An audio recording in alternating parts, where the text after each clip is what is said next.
আসসালামু আলাইকুম, কেমন আছেন সবাই? আশা করি ভালো। আজকে আমি চিকেন পাকোড়া বানিয়ে দেখাবো। খুব সহজভাবে করার চেষ্টা করছি, আশা করছি আপনাদের ভালো লাগবে। এখানে আমি 1.5 কাপ পরিমাণ চিকেন নিয়ে নিয়েছি।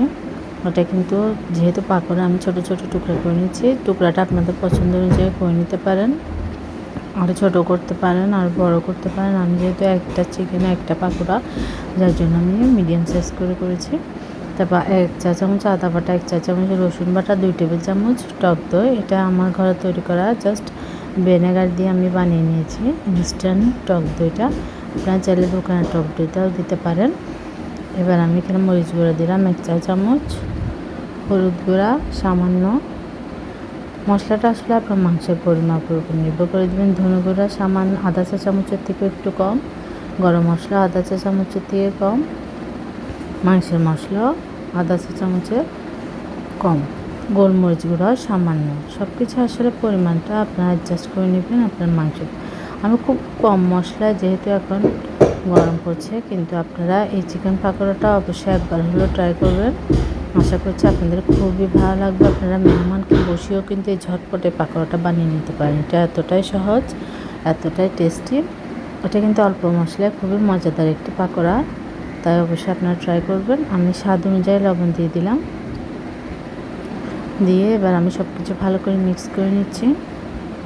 এটা কিন্তু আপনি ম্যারিনেট করে কমপক্ষে আপনার হাতে সময় না থাকলে আপনারা 15-20 মিনিট রাখতে পারেন, কিন্তু আপনার যতটা সময় বেশি রাখবেন আপনার মাংসটা তত মশলাগুলি মাংসের মধ্যে ঢুকবে, ম্যারিনেট হবে ভালোভাবে। আর লেবু রস দিচ্ছি আমি 1 চা চামচ পরিমাণ। আপনারা অবশ্যই লেবু রসটা দিবেন, তাহলে মাংসটা অনেক জুসি হবে, টেন্ডার হবে। দিয়ে আমি এবার এখানে কর্নফ্লাওয়ার দিয়ে দিচ্ছি আমি 1 চা চামচ পরিমাণ, বেসন দিয়ে দিচ্ছি 2 চা চামচ পরিমাণ। সেটা আপনার মাংসের যতটুকু আপনার পরিমাণটা হয় সেটা ব্যালেন্স করে দিবেন।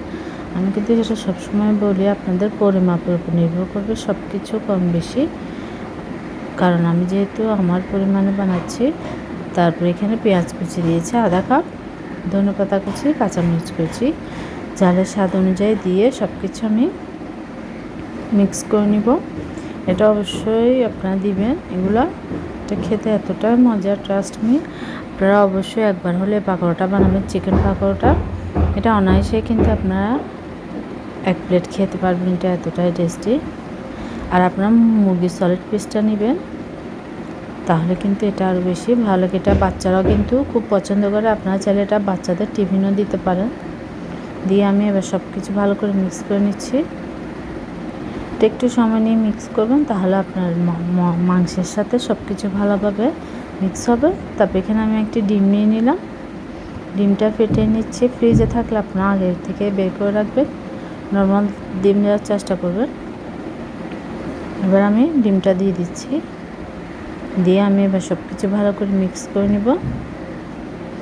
মিক্স করে এবার আমি কিন্তু আমার হাতে যেহেতু সময় ছিল, এটা কিন্তু আমি 1 ঘন্টা ম্যারিনেট করে রেখেছিলাম।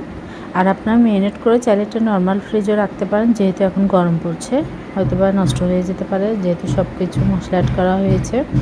তাই আপনারা চাইলে কিন্তু এটা নর্মাল ফ্রিজে রেখে দিতে পারেন সব কিছু ম্যারিনেট করে, তাহলে আপনার ঝটপট তাড়াতাড়ি করে ভেজে নিতে পারবেন।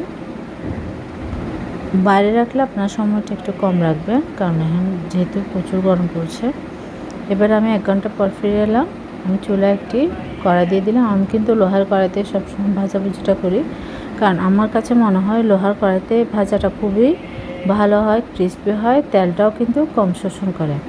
যার জন্য আমি সবসময় চেষ্টা করি লোহার কড়াই ইউজ করার জন্য। আর ননস্টিকের প্যানটা কিন্তু ভালো না, তাই আমি সবসময় ননস্টিকের প্যানটা একটু কম ইউজ করি। আমি সবসময় লোহার কড়াইতে ভাজাভাজিটা করি। তেলটা যখন গরম হয়ে যাবে, আপনারা কিন্তু তেলটা প্রথমে একদম গরম করে নেবেন। গরম করে মিডিয়াম আঁচে এই চিকেন পাকোড়াটা ভেজে নেবেন, কারণ আপনার আঁচটা যদি আবার বেশি বড় থাকে, তাহলে কিন্তু আপনার চিকেনটা কাছে থেকে যাবে, উপরে আপনার ফ্রাই হয়ে যাবে, তখন এটা খেতে ভালো লাগবে না। যার জন্য আপনারা তেলটা ভালোভাবে গরম করার পর চুলা আঁচটি মিডিয়ামে রেখে কিন্তু সবগুলো পাকোড়া ভেজে নেবেন মুচমুচে করে। ট্রাস্ট মি, আপনারা অবশ্যই একবার হলো আমার রেসিপিটি ফলো করে বানাবেন, বাড়ির সবাই কিন্তু খুবই পছন্দ করবে। এটা এতটাই মজা। আমি এভাবে করে সবগুলো পাকোড়া খুব সহজে ঝটপট করে সময় নিয়ে উল্টিয়ে পাল্টিয়ে ভেজে নেব। এটা কিন্তু একটু সময় নিয়ে ভাজতে হবে, উল্টে পাল্টিয়ে ভেজে আমি এবার দেখুন আমার কিন্তু হালকা একটু হয়ে গিয়েছে, আমি এবার উল্টিয়ে দিচ্ছি। এটা প্রায় হয়ে এসেছে, আমি এবার নামিয়ে নেব। এভাবে করে কিন্তু আমি সবগুলো পাকোড়া ভেজে নেব। আর অবশ্যই আপনারা আমার চ্যানেলটি সাবস্ক্রাইব করবেন, পাশে থাকা বেল আইকনটি প্রেস করে দিবেন, তাহলে সবার আগে নোটিফিকেশন পেয়ে যাবেন আর আপনারা নিত্য নতুন রান্নাগুলি দেখতে পারবেন। আর আমাকে অবশ্যই কমেন্ট করে জানাবেন আর বেশি বেশি শেয়ার করবেন। আমি সবসময় যে কোনো রান্না চেষ্টা করি বাসায় থাকা উপকরণ দিয়ে ঝটপট বানানো যায় এমন, কারণ অতিরিক্ত জিনিস দিয়ে বানালে কিন্তু অনেকে হয়তো বা পারে না, যার জন্য আমি চেষ্টা করি সবসময় সিম্পল ওয়েতে কিন্তু মজাদার টেস্টি খাবার বানানোর জন্য। যে কোনো স্ন্যাক্স বলেন, আপনার সুইটস আইটেম বলেন, আমি সবসময় খুব ঝটপট করার চেষ্টা করি বাসায় থাকা জিনিস দিয়ে, যেন সবাই খুব স্টুডেন্টরা বলেন, ব্যাচেলাররা বলেন, সবাই যেন খুব ঝটপট বানাতে পারে। তাই আমি খুব সহজভাবে করার চেষ্টা করি, আপনারা অবশ্যই করবেন আর আমাকে জানাবেন। আমি পরিবেশনের জন্য নিয়ে নিলাম, কতটা সুন্দর হয়েছে, ক্রিস্পি হয়েছে। আশা করছি আপনাদের ভালো লাগবে। বুদ্ধ রেস্তোরাঁ। আল্লাহ হাফেজ, আসসালামু আলাইকুম।